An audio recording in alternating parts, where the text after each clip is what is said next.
What's up, everybody? We are back with another episode of The Jungle on this beautiful Sunday morning. With me today, I have Michelle King, and there's kind of a story between Michelle and I. We met, it was about 5 years ago. I was a production manager, safety manager, all kinds of shit at a company called Advanced Poly out in Akron, Ohio. And uh, I fought with the owners for quite a long time to allow me to extend second chances to felons, recovering drug addicts, people of that stature, because I myself was and am a convicted felon, recovering drug addict. And they gave me a chance without realizing my background, and they promoted me kind of to an upper management position. And so at that point, they realized my background, and they never really held it against me. I don't know. That's hit or miss, but my whole goal in working at Poly was to give people second chances. And Michelle is one of the best second chances that I was ever able to hire. Um, so Michelle is out of Akron, Ohio. She has since left Advanced Poly, as anybody with half a brain does.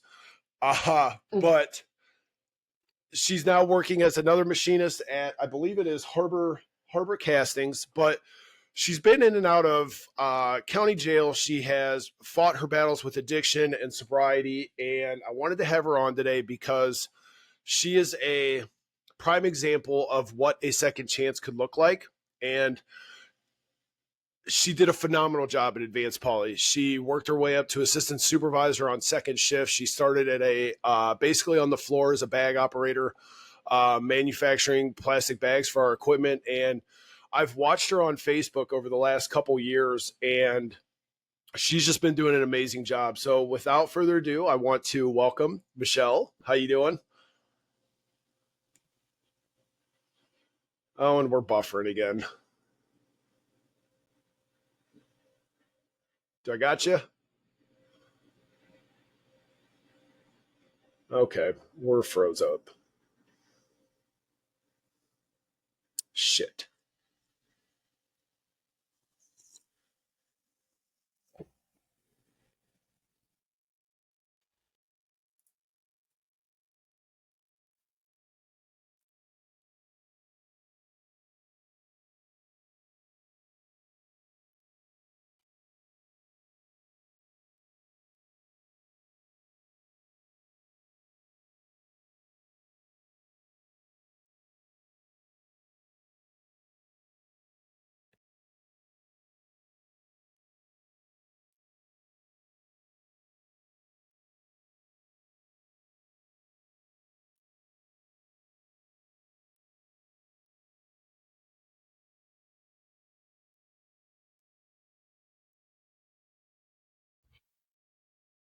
Okay, I lost you. I'm here. Looks like you're back. I don't know what happened. Okay. Um, Go ahead and I've marked the clip so I can go back and edit that out. But go ahead and say hi to everybody and give a quick introduction of yourself. Hi, I'm Michelle King, and like Chris said, we met at Advanced Poly Packaging. When I got there for my interview, he was like, I'm down to give you a second chance. Everyone deserves it. And since then, just, a lot of second chances have been coming my way. Like, I have second chances with family, friends. Um, I have been able to work at another company, Harbor Casting, which I lost due to my active addiction. So there's another second chance there, and that's a great company to work for, a lot of benefits. So yeah, man, life is great.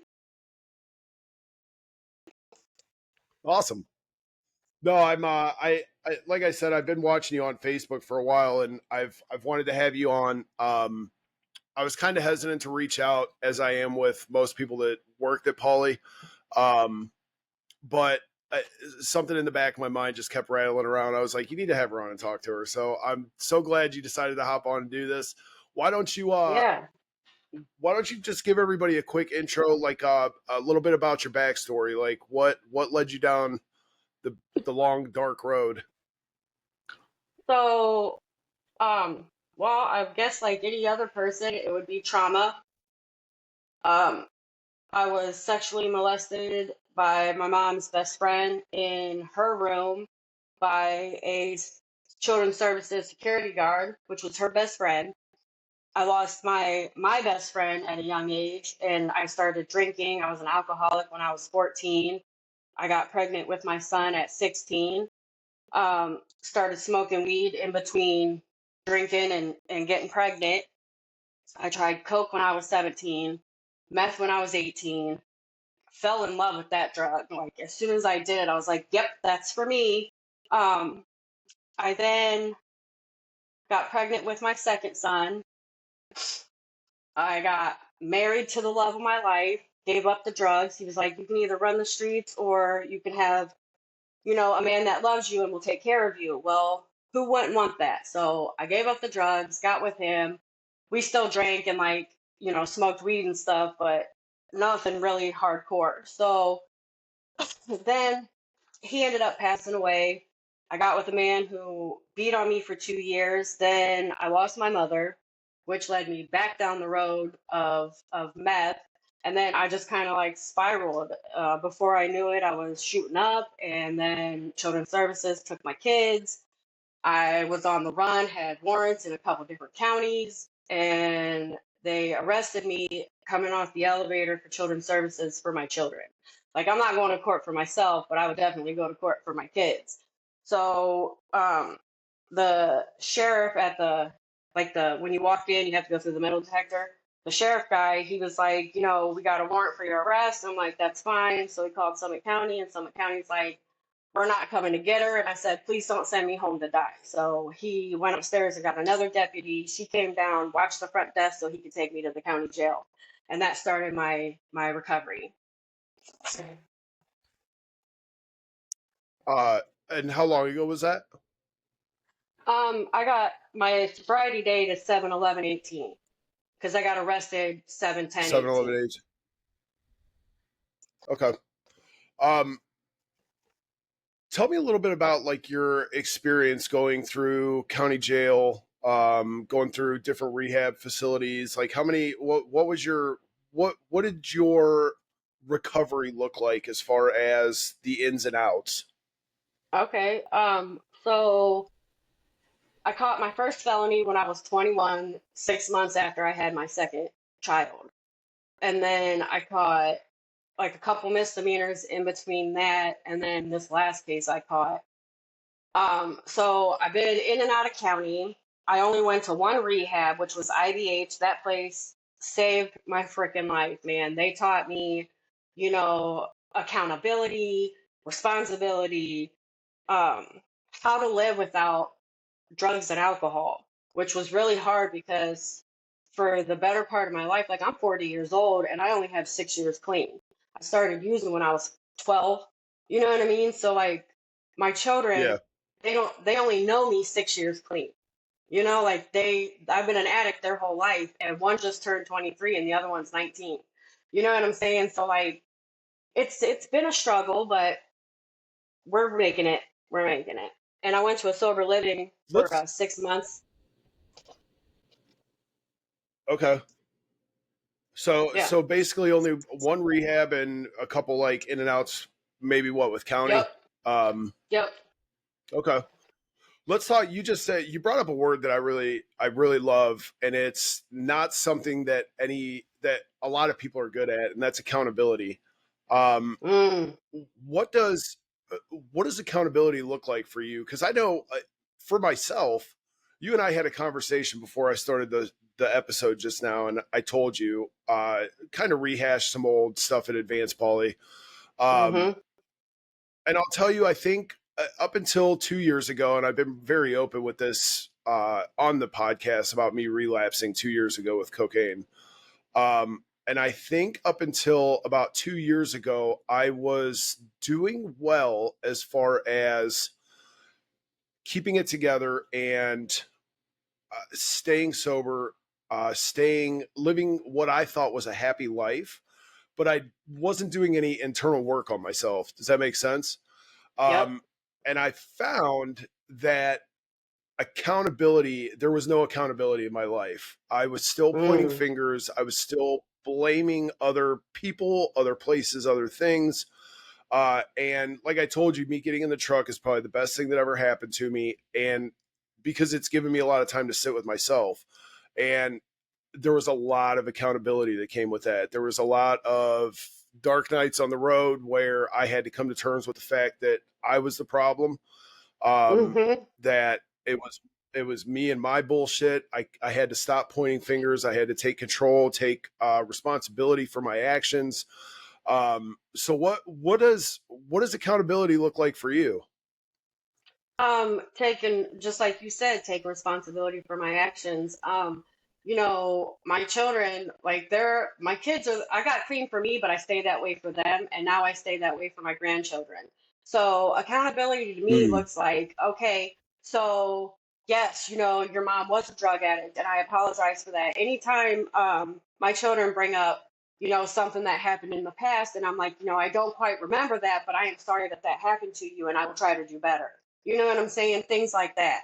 That's all I yeah. can do because I can't change, what I did in the past. All I can do is promise them that I'll never be that person again. And like, if like at work, if I mess up on parts, I'm like, damn man, I apologize. That's my bad. I'll do better.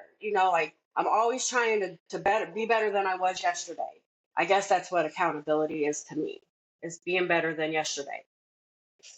Yeah, I say that all the time. Is I mentor quite a few guys on the road. I have a lot of guys that'll just call me and we'll have long conversations, and it's all honesty, and that's the one thing that I always fall back on is I don't care where you're at as long as you're doing better today than you were yesterday. There Right. should always be there should always be an upward trajectory as far as what you're trying to accomplish, what your goals are, what your sobriety looks like, what your progress looks like. Mm-hmm. If you're stagnant and you're not making any steps towards being better, then you're going to get out what you put into it.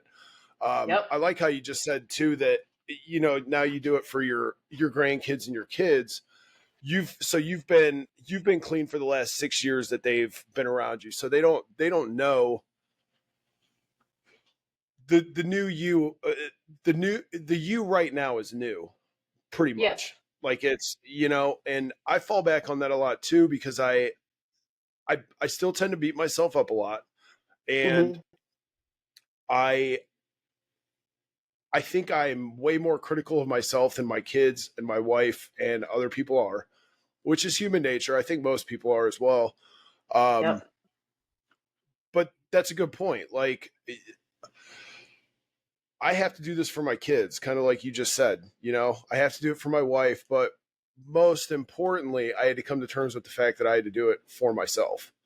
Yep. Um, because if I'm not happy and I leave those doors open for relapse, or I leave those trauma points open that could cause me to relapse, then that's not going to benefit anybody once I go down the hill. It's not going to benefit me. It's No. not going to benefit them. So, um, what was your so how much time did you spend in county? I was locked up, I'd say this last time like 30 days. But what's crazy from this time and all the other times I was in jail, I've been arrested like 4 or 5 times for different things. Everything happened to do with drugs. You know what I'm saying? I mean, I think I So lost you again. it's not it's not like I was out there What's stealing and happening you here? know what I mean? Like I always got caught with like Xanax or meth or da da da da da. Oh, what's going So on? this last time in county, Um, I met this woman. She was in her 60s. I was in my 30s. And we kind of had the same story. Like she was on her way to prison for methamphetamines, and like she ran her husband over with her car because he had the drugs and she wanted it. And she was like, I have 2 kids. They're grown. They don't talk to me. And I'm about to go to prison probably for the rest of my life. And I'm sitting on my bunk listening to this lady talk to me. And I'm like, I don't want this no more. I don't want to be in here another 30 years. You know what I mean? So it was time to make a change. And nothing changes if nothing changes. And I knew that shit fell on me. Okay. Um, So I know you. So coming out, what was it like coming out, and when you initially got sober? I mean, obviously, so when I came home from prison, I lived with my mom for about the first 4 or 5 months until I got a job and I was able to afford my own place and things like that. But I remember coming home and having, because once you have that felony on your record, it's a life sentence. Mm-hmm. Um, and I remember realizing that I was going to have a tough road ahead of me. I, I kind of came home with the mentality when I got locked up, I was already in the mind state after the first visit with my kids, um, that I wasn't doing that shit anymore. Like that was my, I don't know, my rock bottom. And I had quite a few rock bottoms, but that was my last rock bottom where I was finally like, I'm not doing this anymore. I need to make a change. So I came home and I remember just feeling stuck and kind of defeated all at the same time. Uh, Mm-hmm. I knew that I was motivated to do better, be better, and make a change. But at that point, when you catch that felony and you have been through drug addiction, it's kind of like all the cards are stacked against you, especially when you start racking charges up on your record. It's all public. It's all public. Companies, it's too easy for them to go in. And what's bullshit is they look at your arrest record and not your conviction record. My arrest record is like 8 pages long. So the Yeah. second anybody goes to the county website and types my name in, there's a whole book of shit that I did that I wasn't necessarily convicted of, but that's what they get. Um, and I just remember coming home and being like defeated, feeling like I just had this huge mountain to climb in front of me. And while I always put my kids at the top of that mountain, like that's what I was striving for. What I mean, like I told you before, I didn't necessarily put myself first. And I think if I'd have done that earlier on coming home, I think I would be light years ahead of where I am. But what kind of motivated you outside of the kids, and what was it like coming home, knowing that you have this huge mountain to climb?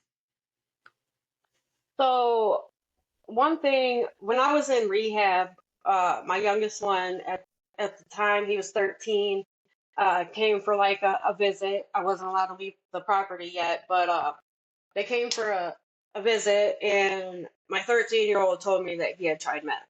And I knew the second those words came out of his mouth that I will never touch that drug again.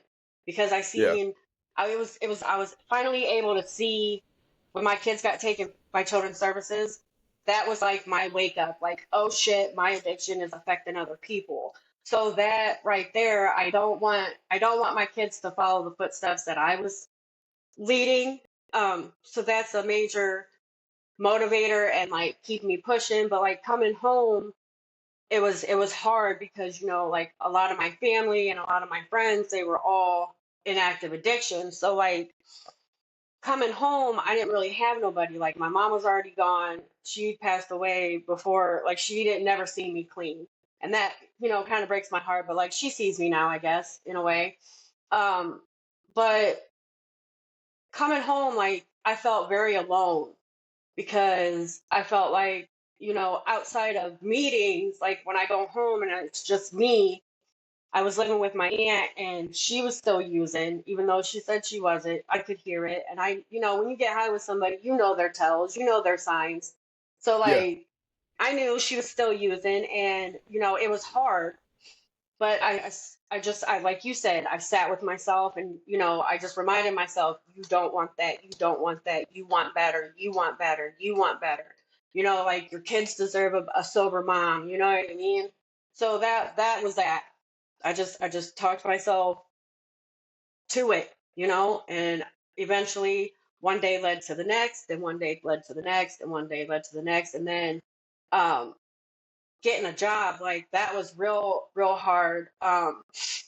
Because children's services, they're like, you need a place for your children, and I'm like, I can't get a job, nobody's hiring me, like I'm out here yeah. hitting the pavement every fucking day, sorry my language, but I'm out here No, hitting it you're good. every day, and I'm not getting nothing. And then my sponsor Melissa at the time, she was like, I can get you a job, come here, Tuesday at 2 o'clock, and you'll start the next day. And I'm like, I don't think so. That sounds weird, but all right. So I came down, I met with you, and you're like, yep, I'm all about second chances. You start tomorrow. And I'm like, awesome. Oh my God, awesome. And it was because of you extending that hand that I was able to get my place and get my kids back and, get on my feet. I was able to get a car that I made payments on. You know what I mean? Like, it was a huge weight lifted, all because she was like, I'm down to give you a second chance. I believe in that. So, most of it, if it was, I feel like if it wasn't kind of for you, I'd still be out there struggling to get a job type stuff. You know what I mean? Because nobody was extending that hand. Well, I mean, I'll tell you, like I said before the show, we were talking. I've always been a very big believer in second, third, fourth, fifth chances. I've been extended so many chances to do better in my life. That was that was the best part about working at Advanced Poly. There were a lot of negatives, but to be able to have people come in and afford them a chance. And I'll be honest, and everybody that knows Advanced Poly knows it's not the greatest place to work. It's not even close It's to the not. greatest place to work. But it at least gave people an opportunity to start over if they needed one. Yes. After I kind of got Stewart and after Tony kind of like got out of the whole like management role, whatever you would call it. I mean, he was the owner of the company, but after Tony kind of took a step back, I had a little more leeway with Stewart, and he allowed me to like bring convicted felons in. Now, obviously, we had some people that I couldn't hire because of just different charges, and it wouldn't have been safe.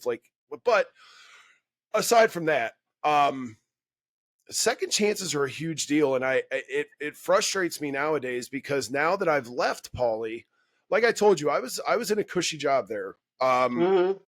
and after I left Advanced Pauly, I got into truck driving. Which, if you're going to get into an industry that is very friendly or felon friendly, truck driving is one of the great industries you can get into. Um, where as long as you don't have all kinds of crazy shit on your and to be honest with you, I know guys that do have crazy shit on their records, and they still drive, and you can make a good living. But I had to go back into the uh, job world and look for another job. And I've always been honest about my felonies. And even in truck driving, there's been a lot of people who don't want to even have a conversation with me as soon as they find out about my felonies. I did an episode with a guy. His name's Sonny Von Cleveland. It was one of the first episodes I did, and he said something that's resonated with me, and I keep it in my back pocket all the time. And it was within the first 5 minutes of the episode. He said, "I don't look at my felony as a mark on my reputation. I look at it as a bonus because it's taught me how to." He said it's a bonus to my resume because it's taught me that I can overcome adversity. It's taught me that I can struggle through hard times and make it out on the back end. It's taught me, it. And so I started using that in interviews when I would go in and talk to people, like you obviously have to have the conversation about having a felony, but it's all about how you spin it. Um, Hmm.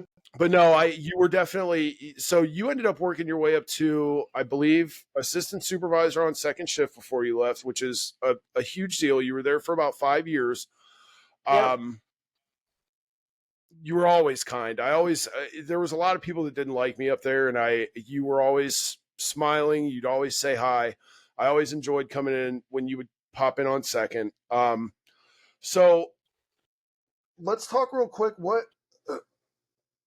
would do you want to talk a little bit more about second chances? Yeah. Maybe. Yeah. So okay, let me ask you this, because this is another big hot topic that I talk with quite a few people about: finding housing.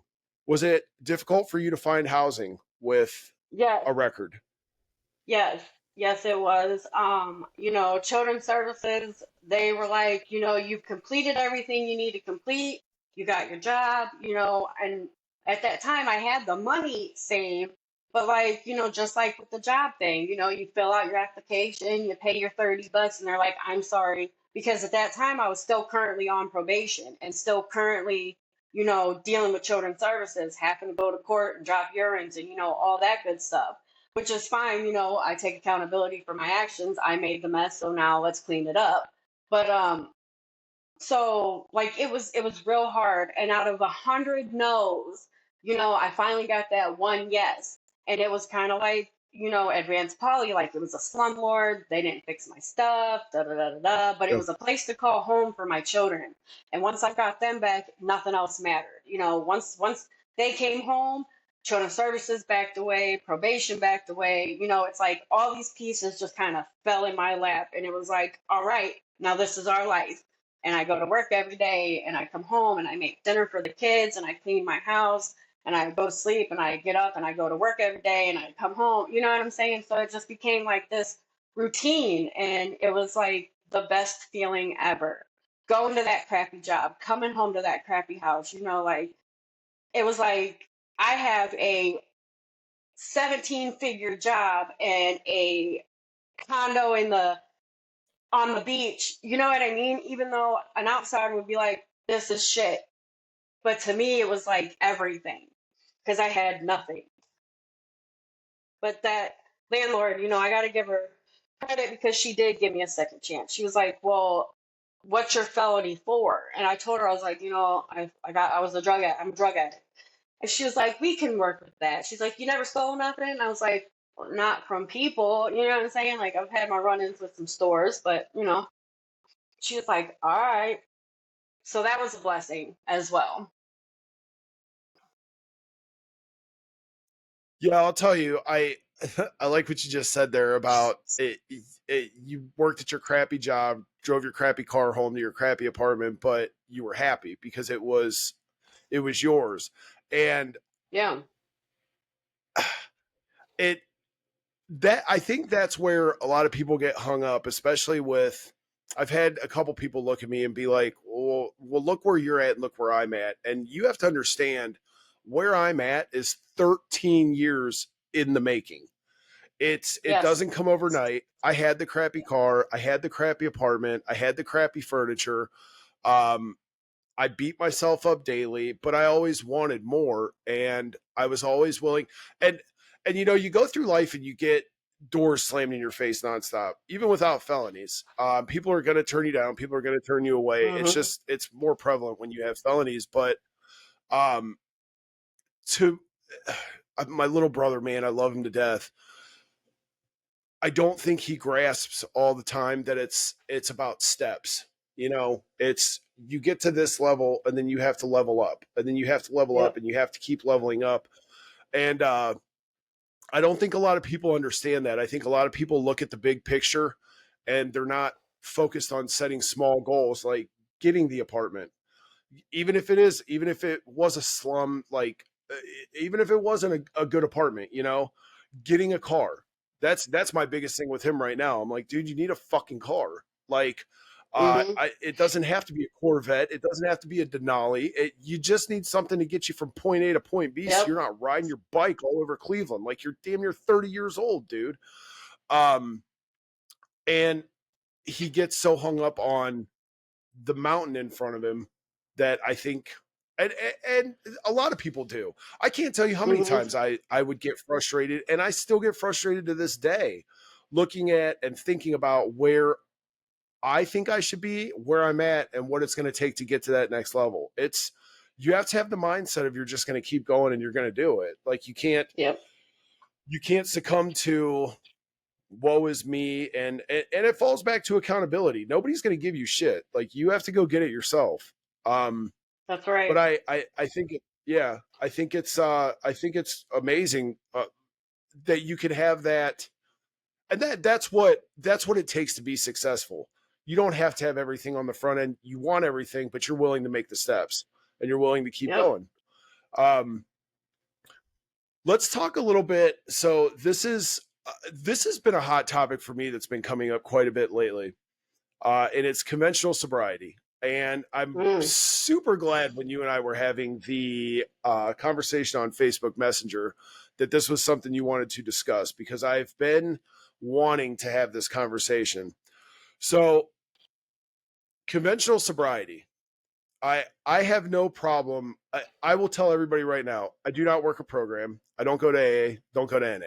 I don't like it. I don't want to go. I won't go. I have my own reasons. I'm not going to bash the programs because I think they're a tremendous help. I think they help Mhm. tons of people. I think they're great programs. They don't help me. Um, it could be me being stubborn. I don't really care. I don't like it. So over the years, I have found that I just need to work on myself, work on my trauma, work on being accountable, do my gratitude list, um, be appreciative and grateful for the things that I have in my life, love people more, love myself more, and that works for me. And Mhm. falling back on conventional sobriety, I will be honest. I come home on the weekends, and my wife and I like to go to dinner. I'll have a drink with dinner. My wife and I like to go to concerts. I go to a concert, I'm going to have a few beers at the concert. Obviously, I'm out on the road 5 days a week. I don't drink during the week. Um, I don't go out and get tanked on the weekends, but if I want to have a drink here or there, I'm going to have a drink while I'm home. That's what it boils down to. Now there's a lot of people that are going to fall back and say, "Oh, well you're not sober. Oh, well you're still drinking." Listen, dude, I could give a fuck less if somebody's sober. What I give a fuck about is, are you happy? Are you healthy? Are you living a life that you are proud of?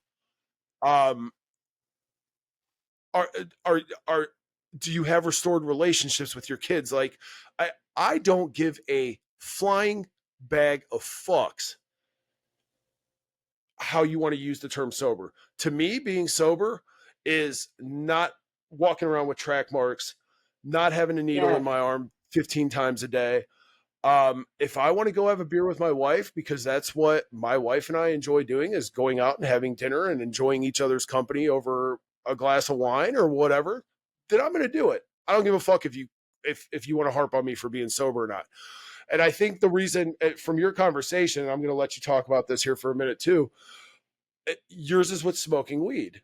You Mhm. do periodically smoke weed. Now I'm gonna talk about this too.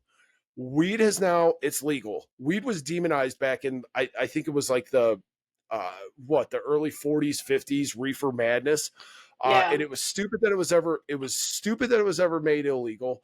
I personally don't smoke weed. I can't because I drive a semi, so DOT drug test me. Do I enjoy smoking weed? Yes.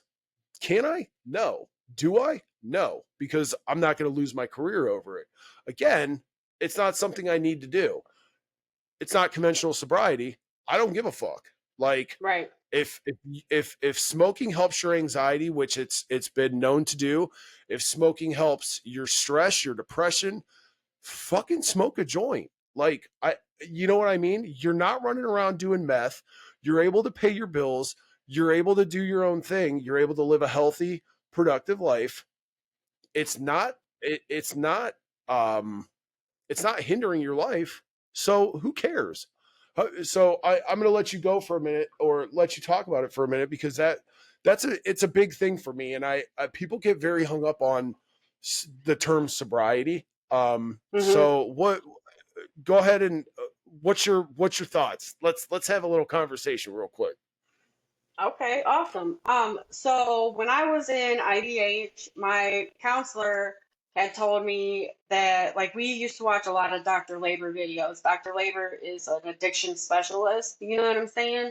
So Yeah, she stated that your brain does not know what drug you're putting in there. You know what I'm saying? All your brain knows is, hey, this feels nice. So one day a few years ago, I was like really struggling with myself. Like, I had a bad day at work. I'm looking at this bill. I'm like, I don't even understand why I got to pay. Like, life on life's terms, I'm sick of it. So like my brain's like, go get a bag, go get some dope, go get some needle. You know what I mean? Do what you do because that's what my brain knows. So yeah, instead of going back and falling back into that, I started with CBD, and my sponsor was like, be careful with that because that could lead you to other things. And I'm like, what, the refrigerator? And It did. It led me to real marijuana. You know what I'm saying? But because I am able to smoke when I feel anxious or nauseous or stressed, or I had a bad day, instead of going and getting that needle and that dope, I just smoke a joint and my brain's like, this is fine. I'm okay. And like I, after work on Saturdays, because I work 5.5 days a week, sometimes 6 days a week, and on Saturdays when I leave work, I want to go to Applebee's and have me a cocktail with my appetizer. You know what I'm saying? Like, I don't get white girl wasted on the weekends. You won't catch me at the bars. You know what I'm saying? Like, I go to work, I come home, I Yeah. maintain my life. I'm able to pay my bills. I go to work every day, even on days I don't want to. I still get up and go. You won't catch me in a dope house. You won't catch me buying roast it. Like, you know what I'm saying? Like, I feel like that I am maintaining my life. I am like a normal person today. You know what I'm saying? Like, it's like my past never happened, but it did, if that makes sense. Yeah. I get very, again, I get very hung up on the definition of sobriety and things like that. And like I said, I don't give a shit what you do. For first of all, marijuana has been legalized in Ohio now for recreational Mm-hmm. use. Um, and again, if you're not hurting anybody, if you're not hurting yourself, if it's not a problem, if it's helping you in any way, shape, or form, I could care less. And I think that's where like maybe a big problem of mine is with AA or NA, because I'll also tell you, I have a great story. Like I everybody that I tell my story to, they're like, you need to tell this to more people. Well, you're right, I do, and I'll be honest, that was part of the reason for starting the podcast, because I'm not welcome in AA or NA rooms. I could go to church and I could give my testimony at church, things like that, but I'm not going to walk in an AA or an NA room and be judged when I say I still have a drink on the weekends or I still have Right. a drink with dinner, you know? And hey, that's their program. That's their rules. That uh, best of luck to all of you. Again, I am not knocking anybody in AA, NA. That's just my take on it. So again, I started the podcast to kind of be open with everybody. Like you don't have to be in a program. It was funny because this morning I was just in the cold plunge. I was scrolling on my phone and a friend of mine, Erica, she mentioned something about she's been sober for 9 years and something about conventional sobriety. And I had to laugh because I'm like, this is something that I've just been wanting to talk about. Mm-hmm. So heading off of that, what is there anything else you want to talk about as far as the conventional aspect of it? I was just gonna say, in early recovery, I was that girl that went to meetings. Like, I went to a meeting every night, sometimes two, three times a day. You know what I'm saying? Because at that time, that's what I felt I needed. You know what I'm saying? But then, like Yeah. coming home and getting busy with life, that started happening less and less. And then, like you said, once I started smoking weed, I don't my program that I work, you know what I'm saying? Because I don't do the steps. I don't, I do them daily with me. You know what I'm saying? Like in my Yeah. head, I sit down and I'm like, damn man, I could have been a better person to Nick at work. You know what I'm saying? Tomorrow when I go in, I'm gonna apologize for my behavior today. You know what I'm saying? Like, so there was some things that I did take away from going to meetings, but today I don't go to meetings because like you said, if you judge me about how my recovery looks, I'm probably gonna punch you in your face, and that's not ladylike. You know what I'm Oh, saying? absolutely. Hey, I think there are tons of great things, and I'll tell you, I was court ordered to AA and NA. I went through it. I did the paper shuffle and everything else. And there are a lot of great things that I took away from AA and NA. Mm-hmm. Accountability is one of them. Yep. Restoring relationships is another one. My gratitude list. The I still gratitudes, every yeah. morning I pray to my higher power every morning and I go through my gratitude list. Um, I'm very open and honest with people. If I wrong you, I am the first one. The second I even get like a little twinge in my gut, like maybe you shouldn't have said that, I am the first to apologize anymore. I don't want like that bad I don't want that bad karma on my spirit or whatever. Mm-hmm. There are tons of great things that people can take away from AA and NA. There are tons of things that I have taken away from it, and it sounds like you have too. It's just not for me, and that's okay. And anybody listening, it's okay if AA and NA aren't for you, but there are still things you could take away from it that me at this point in my life, where I'm at and why I'm so successful is because I took a lot of those things away from AA and NA. I Mm-hmm. just worked them, like you said, on my own accord. I did them Yes. my way. I did it the way, and every morning I go through and I check off all the things I'm grateful for. Um, so you can walk away from AA and NA at some point if you feel you are at a point comfortable enough to do it, or if there's a guy and I can't remember his name, but he talks about he's an AA guy, but he talks about whole self change.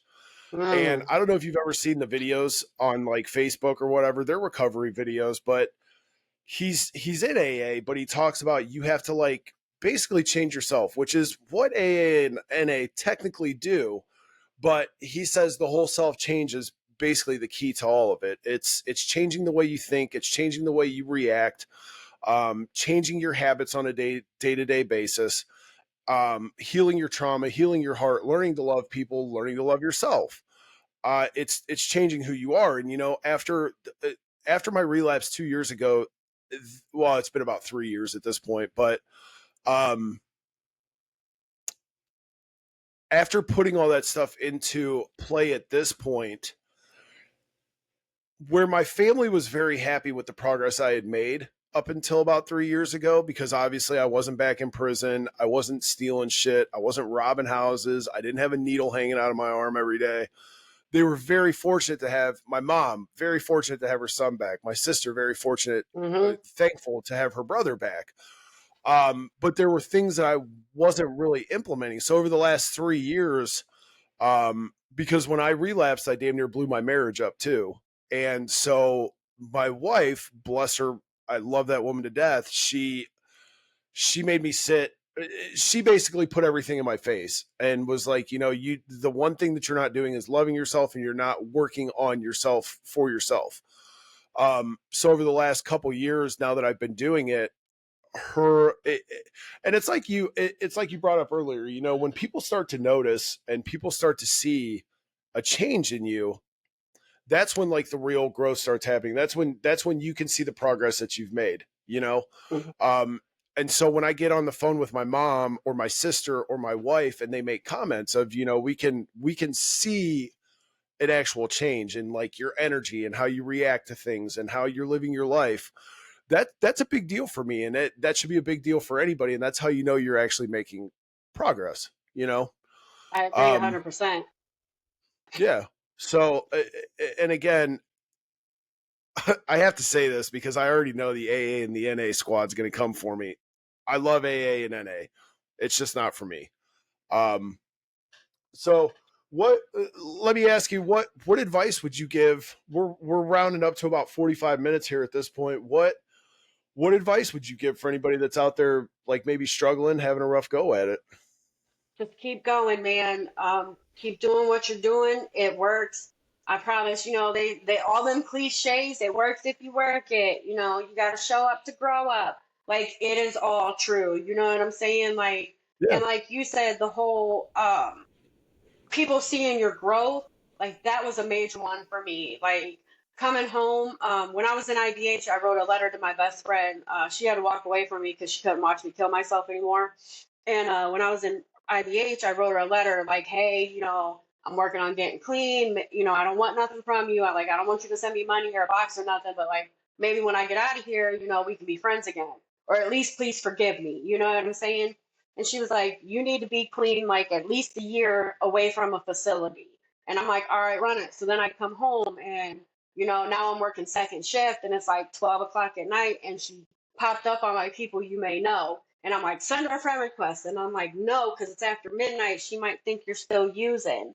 So I waited a couple days, and then, like, 7 o'clock at night, which is like a good time for regular people, I sent her a friend request. And then she came and picked me up. We had dinner at her house. She took me home. The next time I seen her, she had a key to her house made for me. She was like, I see your change. You even talk different. You sound different. That right there was a big motivator for me to keep going too, is people are like, we see you, girl, get it. So to anybody out there struggling, I see you and it's worth it. You're worth it. Keep going. Absolutely. I'll tell you, there's a lot to be said about small victories. And I mean, having your friend give you a key to her house, my mom uh, giving me a key to her house again, my sister letting me in her house when you know what I mean? I mean, Mm-hmm. fuck, dude, I robbed houses. Like it's not beneath me to tell you that I stole from my mom and my sister. And the fact that they trust me at this point to be in their house unattended, it's a big deal. It's a small victory.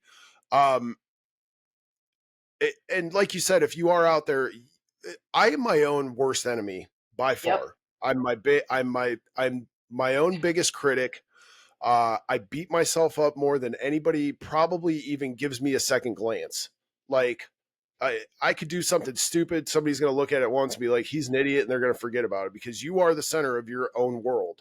Yep. I mean, that's just human nature. You're going to be fixated on your entire life and what you do. And I will tell you, I get very down on myself. I'll tell you, to be honest with you, I was in tears last night in the driveway. My wife and I came home from dinner, and I've been on this kick where I'm in a low because I don't feel like I'm doing enough for other people. And I lost sight of the fact. And again, that's why I love this woman. She told me, she said, she was like, why do you feel you need to help the masses when you have your wife, your kids, who you're a great father to, you're a great husband to? She was like, you're letting everything in front of you like kind of fade off because you're so hyper fixated on like helping strangers. Now, I'm not saying that doesn't need to be done. Like, obviously, another reason for the podcast, so on and so forth. But she was right, and I get so beat up on myself, and I don't take the time to reflect and look back on all the small victories, all the big victories, all my triumphs, all, you know what I mean? Mm-hmm. And I think that's very important for anybody that is out there struggling right now. You have to take some time and you have to celebrate the small victories. Um, whether it's even getting off probation, getting off paper, getting a Yep. shitty job, getting a car. Yep. Those are actually kind of like big victories. Getting a job, getting a car. Um, they're all steps, and they're all required to get to the top of the mountain. So, um, yeah, just keep going if you're out there. That's about the best advice I could give you too, and celebrate your small victories. I heard this saying at a meeting once: in order to finish the puzzle, you have to dump the pieces out of the box. Oh, I like So, that. you got to start somewhere. You know what I'm saying? So, Yeah, I liked absolutely. it. No, I like that. I've actually never heard that, but that's a good one. Is there anything else you want to talk about? No, man, I think we covered a lot, man. I feel great. This was a good Good. conversation. I do too. Like I said, I'm super thankful, very appreciative for you coming on, Michelle. I think you're doing great. I follow you on Facebook. Thank you. I have since I left Polly. You're one of the few people I still follow on Facebook and am friends with. But I'll tell you, giving somebody a second chance and seeing them succeed. I mean, you were assistant supervisor on second. Um, you came to work every day. You didn't squander the opportunity that was given to you. And too many times, people are given second chances. And that's why a lot of people don't extend second chances because Mm-hmm. they're squandered. So for me to have been in that position, and you, along with a few others, and I'm not going to drop names that I gave second chances to up there, to watch how they've grown, that they're still doing well. I will tell you, it is a big motivator in my life. It makes me feel like I've helped. But don't discredit any of that, you have to take credit for what you've done as well. I mean, while you were out there doing meth and everything, I'm sure you were not a model employee. You were not showing up to work every day. You probably couldn't hold a job. You've come a long way. You've gotten a car. You've gotten an apartment. You got out of the first bad apartment.